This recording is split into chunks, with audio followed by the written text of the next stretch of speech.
नमस्कार सम्पूर्णमा हजुरहरूलाई हजुरको नेपाली भान्सामा स्वागत छ। हजुरहरूले आज खाजा के खाने वा बनाउने भनेर सोच्दै हुनुहुन्छ भने अन्डा चिउरा बेस्ट अप्सन हुनेछ। अन्डा चिउरा बनाउनको लागि सर्वप्रथम 1 कटौरा चिउरालाई भुट्नुहोस्। यसलाई चाहिँ मिडियम हिटमा चलाएर भुट्नुपर्ने हुन्छ ताकि सबैतिर समान रूपमा भुटिन्छ। यो चिउराको थोरै कलर चेन्ज भएपछि निकाल्नुहोस्। हेर्नुहोस् त चिउरा यतिको भएपछि निकाल्नुहोस्। मैले चाहिँ सोही कटौरामा ट्रान्सफर गरिसकेकी छु।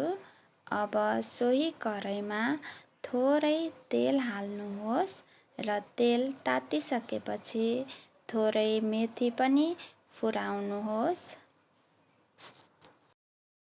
मेथी कालो भएपछि लाम्चो गरी काटेको प्याजलाई पनि हाल्नुहोस् र एकछिन गोल्डन ब्राउन हुने बेलासम्म पकाउनुहोस्।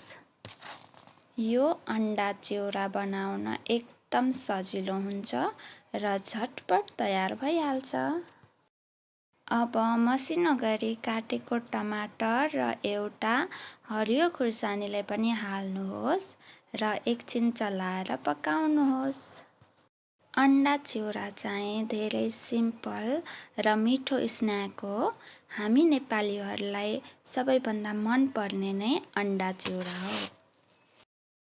अब 1 चम्चा नुन, आधा चम्चा बेसार र 1 चम्चा जिरा धनियाँको धुलो हालेर मजाले चलाएर पकाउनुहोस्।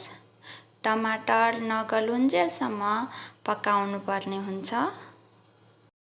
यतिको भइसकेपछि अब एउटा अन्डा हालेर सबैतिर मिक्स हुने गरी चलाएर पकाउनुहोस्। अन्डा पनि मजाले पकाउनु पर्ने हुन्छ। मैले चाहिँ यहाँ थोरै काटेको धनियाँ हालेर पनि एकछिन चलाएर पकाएँ।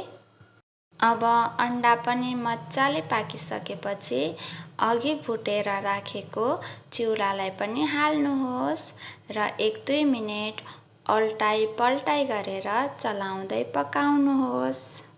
हेर्नुहोस् त हाम्रो अन्डा चिउरा पनि पाकेर रेडी भइसकेको छ। मैले चाहिँ थोरै काटेको प्याजलाई माथिबाट हाले। थोरै मेहनतबाट नै हजुरहरूले मिठो अन्डा चिउरा बनाएर खान सक्नुहुनेछ र यो एकदमै मिठो बनेको छ। हेर्नुहोस् त हेर्दै खाउँ खाउँ लाग्ने अन्डा चिउरा तयार भयो। हजुरहरूले पनि घरमा यसै गरी बनाएर खानुहोला र हाम्रो यो सानो प्रयासलाई साथ र सपोर्ट गरिदिनुहोला। हवस्, धन्यवाद।